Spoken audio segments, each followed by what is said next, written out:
Una esposa infiel, un amante en el ático, corazones rotos y despechados, es una de las historias más extrañas de crímenes reales en el siglo XX. Para muchos, imposible de creer cómo una joven dulce y encantadora termina enredada en un triángulo amoroso, un asesinato encubierto en el que ella no fue precisamente la víctima. Walburga Kershaw, quien prefería que la llamaran Dolly, nació en 1880 de padres inmigrantes alemanes. Se cree que fue después de que sus padres llegaron a Estados Unidos, aunque algunos aseguran que nació en Alemania. Creció en el área de Milwaukee, Wisconsin, en una familia de bajos recursos, entre una comunidad de inmigrantes alemanes. A la temprana edad de 12 años comenzó a trabajar. Tiempo después, terminó trabajando en una fábrica textil donde su carisma y belleza atrajo la atención del dueño, Fred William Oesterreich.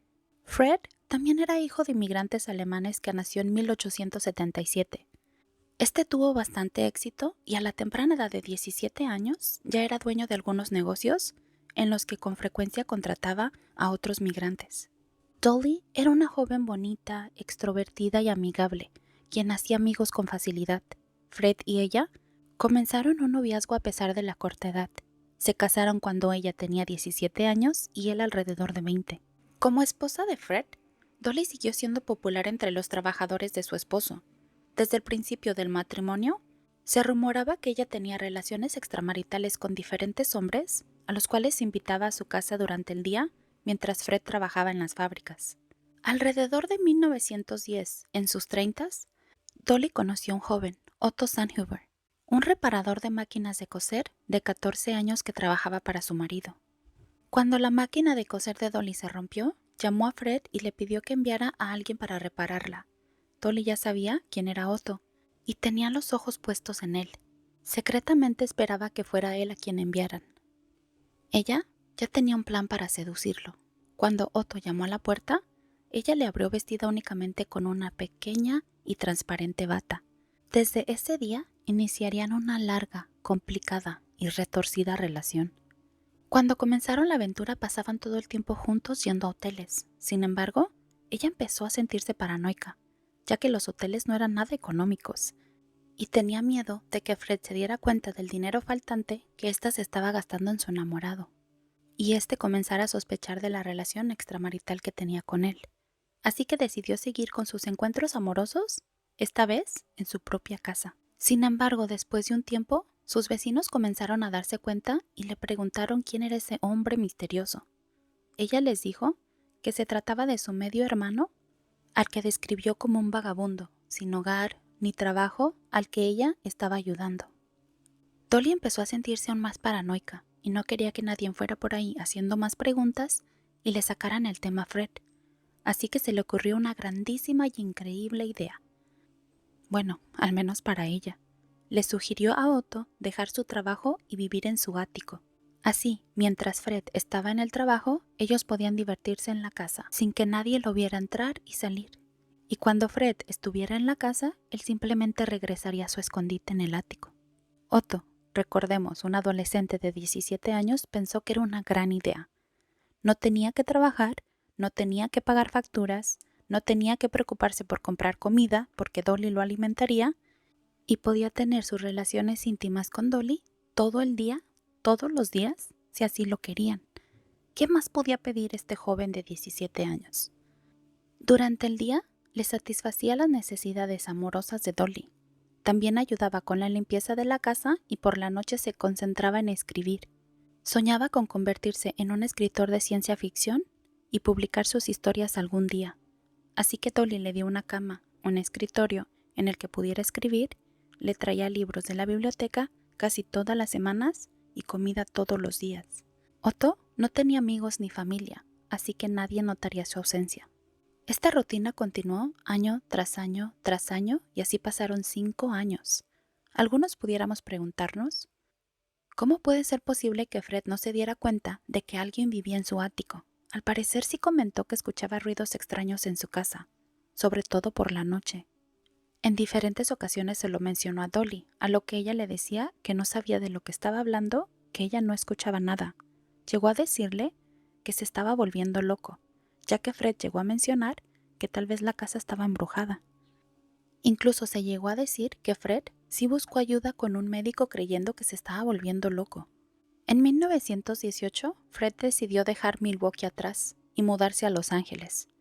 Dolly solo tenía una condición para la mudanza, que la nueva casa tenía que tener un ático, porque Dolly no pensaba dejar a su amante atrás. Fue algo complicado, ya que era poco común en las casas de Los Ángeles, pero en Silver Lake encontraron una casa perfecta para ellos con ático. Dolly se aseguró de que Otto se fuera a la nueva casa primero, para que tuviera tiempo de instalarse antes de que la pareja llegara. Durante los meses siguientes, Otto siguió haciendo lo que siempre hacía, ser un amante apasionado para Dolly durante el día y escritor de historias de ciencia ficción por la noche. Incluso consiguió publicar algunas de sus historias, con las que ganó dinero y ayudó a Dolly a pagar los gastos de comida y otras cosas más. Sin embargo, Fred siguió volviéndose cada vez más paranoico, ya que los mismos ruidos y problemas de su anterior hogar lo habían seguido hasta Los Ángeles. Estaba realmente convencido de que se estaba volviendo loco. Dolly seguía insistiendo que ella no escuchaba nada. Él comenzó a sentirse tan frustrado y estresado que la pareja comenzó a discutir con mucha más frecuencia. La rutina continuó en Los Ángeles durante varios años más, y Otto permaneció en el ático hasta una noche de 1922. Esa noche, Dolly y su esposo discutieron a viva voz. Otto escuchó cómo la discusión se acaloraba. Temiendo que Dolly estuviera en peligro, este salió corriendo del ático. Cuando Fred lo vio, se enfureció y corrió hacia él. En ese momento, tal vez esos extraños ruidos estaban teniendo sentido. Durante la pelea, Fred recibió 3 disparos por parte de Otto. Este le quitó la vida con un arma que encontró en el mismo dormitorio de la pareja. En pánico, Dolly y Otto montaron la escena para que pareciera un robo. Dolly se escondió en un armario, Otto cerró la puerta del armario desde afuera y se deshizo de las llaves antes de regresar al ático, llevándose consigo dinero en efectivo, un reloj de Fred y las armas que estaban en el dormitorio de la pareja. Los vecinos de la pareja reportaron los gritos y disparos a la policía. Cuando las autoridades llegaron a la escena, encontraron el cuerpo sin vida de Fred y a Dolly inconsciente dentro de un armario. Cuando le preguntaron qué había sucedido, ella dijo que los habían robado, que las personas que entraron le habían quitado la vida a su esposo y a ella la habían encerrado en el armario. La policía se mostró un poco escéptica sobre la historia por las evidencias que recolectaron de la escena del crimen e iniciaron una investigación en contra de Dolly por el asesinato de Fred. Pero como realmente no tenían ninguna prueba en su contra y no podían explicarse cómo pudo haber asesinado a su esposo y luego quedarse encerrada en el armario, no pudieron hacer mucho y a pesar de ser considerada sospechosa la dejaron ir. Pero la investigación seguía abierta. En diferentes ocasiones la llamaron a declarar y seguía sosteniendo la historia del robo. Decía no recordar la cara de los sospechosos y declaró que nunca habían tenido armas en su casa. La policía tampoco descubrieron el escondite de Otto. Uno pensaría que la relación entre Dolly y Otto ahora sería una relación normal y pública, considerando que su marido ya no estaba. Pero no fue así. La vida siguió como siempre. Otto se divertía con Dolly durante el día y escribía durante la noche encerrado en su ático. No está claro por qué Otto querría continuar con los mismos viejos arreglos, ahora que ya no tenía que andar a escondidas. Pero para Dolly la razón estaba bastante clara. Aparentemente su amado ya no le era suficiente y ella comenzó a tener relaciones con otros hombres a los que llevaba también a su casa. Alrededor de 6 meses después de la muerte de Fred, Dolly recibió su herencia y decidió mudarse de nuevo. Compró otra casa con el mismo requerimiento que las otras, que ésta tuviera ático. Y así fue. Al encontrarla se mudó junto con su amado Otto y este siguió viviendo en el ático. Para este tiempo, Dolly tenía una relación con su abogado personal, Herman Shapiro, a quien había contratado tras ser sospechosa del asesinato de Fred, y también con Roy Clum. Cuando este último descubrió que Dolly tenía una relación con Herman, furioso, fue a la policía y le informó que Dolly le había dado una arma poco después del asesinato y le había pedido que se deshiciera de ella. Un vecino también le dijo a la policía que Dolly le había dado una pistola poco después del asesinato, pidiéndole también que se deshiciera de ella, porque se parecía demasiado al arma que le quitó la vida a su marido y no quería meterse en problemas. Así que el vecino enterró la pistola en su jardín. La policía pudo recuperarlas, aunque estaban muy deterioradas. Se determinó que ambas armas eran el mismo calibre que le quitó la vida a Fred. Así que Walburga Osterreich, Dolly, fue arrestada bajo sospecha de asesinato en 1923, 10 meses después de la muerte de Fred. Mientras estaba en prisión, Dolly le confió a Herman que su supuesto medio hermano, el vagabundo, vivía en el ático de su casa y le pidió que comprobara cómo se encontraba. Al llamar a la trampilla que conducía al ático, fue recibido por un delgado, pálido pero cordial Otto. Hola Herman, te conozco, porque te he visto por aquí durante mucho tiempo. Mi nombre es Otto Seehuber. Por alguna razón, le contó a Herman su verdadera relación con Dolly, refiriéndose a él mismo como esclavo sexual, pero a la vez contándole el gran amor que tenía por ella. Le contó que se habían conocido cuando él tenía alrededor de 14 años y comenzaron su amorosa y apasionada relación. Le contó cómo él comenzó a vivir en sus áticos en 1913 cuando tenía 17 años. También le contó todo sobre el asesinato de Fred. Herman quedó impactado por el relato de Otto, pero por alguna razón lo ayudó a huir, y él, junto con su grupo de abogados, continuaron la defensa de Dolly. Los fiscales presentaron declaraciones de testigos donde decían que la pareja discutía a menudo, que escucharon gritos y discusiones después de los disparos el día de la tragedia, y por la ubicación del armario donde supuestamente Dolly había sido encerrada, eso sería imposible de escuchar. También estaban las declaraciones de Roy y el vecino, quienes se deshicieron de las armas por petición de Dolly. Algo que también apareció en la muñeca de Herman, el abogado y enamorado de Dolly, fue el reloj con diamantes de Fred que supuestamente había sido robado. Cuando Herman fue cuestionado al respecto, declaró que Dolly le contó que lo había encontrado unos meses después de lo sucedido entre el césped en el patio de su casa, que tal vez los ladrones lo dejaron caer mientras huían. Ella luego contaría una historia diferente, que lo había encontrado dentro de la casa, pero que no creyó importante comentárselo a las autoridades. A pesar de todo esto, el 16 de enero de 1925, 18 meses después del arresto, el caso fue desestimado por falta de pruebas concretas y Dolly fue puesta en libertad. Después de esto, el romance entre Dolly y Herman fue deteriorándose, al punto que se perdieron la confianza y terminaron demandándose por problemas inmobiliarios. Y en 1930, después de unas supuestas amenazas y temer por su vida, Herman se presentó en las oficinas del fiscal del distrito y presentó una declaración jurada que daría inicio a una de las historias más fantásticas y retorcidas que jamás aparecieron en la prensa del país. Les contó todo sobre Otto, de cómo Dolly lo mantuvo encerrado en los áticos de las casas en las que llegó a vivir por más de 10 años. Les contó cómo Otto le había declarado que fue él quien le quitó la vida a Fred luego de escuchar la discusión entre este y Dolly, ya que él temía por la seguridad de su amada. Después de las declaraciones de Herman, la policía inició una cacería para encontrar a Otto, de quien hasta ese momento solo sabían lo que Herman les había contado. La captura fue un poco complicada porque para este entonces Otto utilizaba otros nombres o alias, como Walter Weir o Walter Klein, pero finalmente fue arrestado en su departamento. Y la policía no perdió tiempo y rápido comenzaron con el interrogatorio. La verdad no fue muy difícil para que Otto hablara y contara su historia. Contó cómo era un niño abandonado sin familia y amigos que conoció a los Osterreich cuando tenía alrededor de 14 años. También les contó todo sobre la apasionada relación que llevaba con Dolly desde 1913. De esos apasionados encuentros que dijo sucedían en ocasiones hasta 8 veces al día.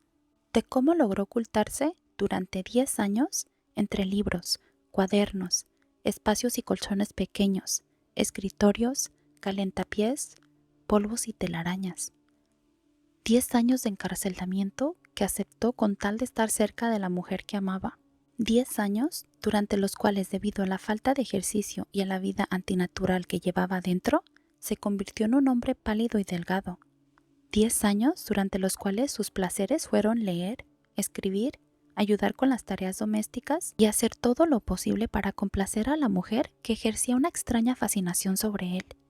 10 años que lo hicieron hábil para moverse en su habitación del ático tan silenciosamente Como un ratón se desliza por las vigas y para moverse silenciosa pero velozmente cuando en ocasiones lo requería.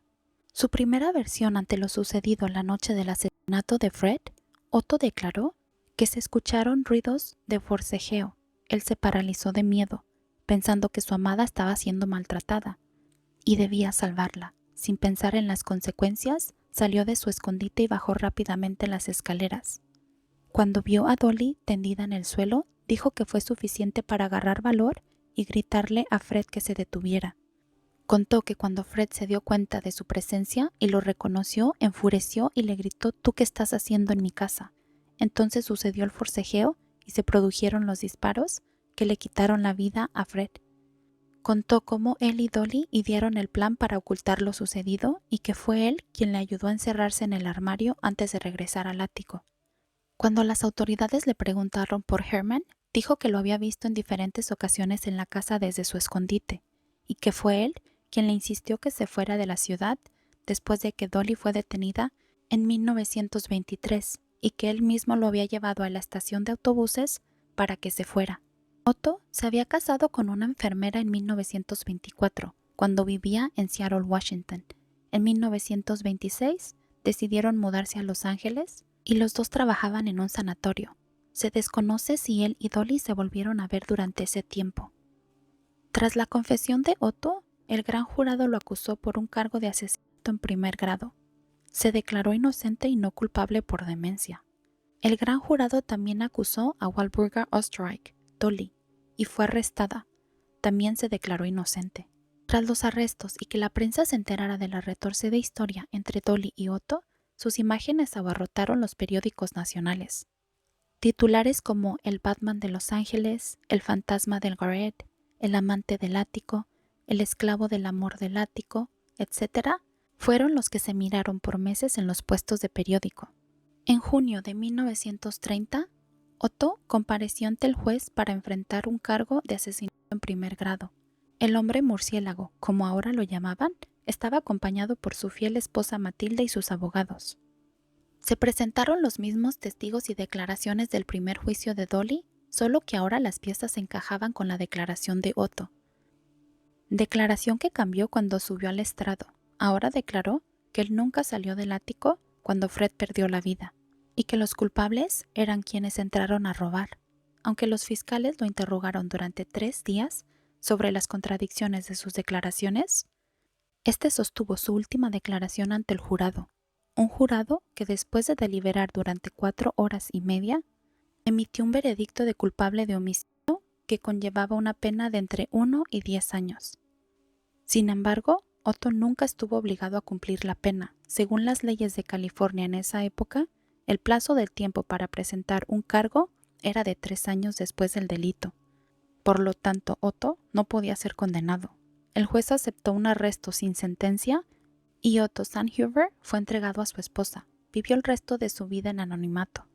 En agosto de 1930, Walburga Osterreich, Dolly, fue nuevamente a juicio por la conspiración en el asesinato de su marido.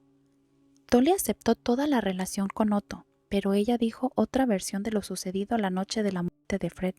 Contó que cuando llegaron a casa esa noche, Fred le dijo: «Dolly, me parece que estás hermosa esta noche», mientras la agarraba del brazo. En un momento él resbaló en la alfombra e hizo que ella soltara un grito y cayera en el suelo. Entonces fue cuando Otto la vio y pensó que estaba siendo lastimada. Otto le gritó alto a Fred y comenzaron a forcejear. Ella declaró que corrió a una esquina a esconderse cuando de repente se escucharon los disparos y solo gritó: «Fred, oh mi Fred». Otto también declaró en el juicio, pero él sostuvo su versión, donde aseguró que él no estuvo presente cuando todo sucedió y que los culpables habían sido los ladrones. Muchos dicen que la tercera es la vencida, pero al parecer, Walburga Osterreich, Dolly, corría con mucha suerte, ya que tras 4 días el jurado no pudo llegar a un veredicto y fue puesta en libertad.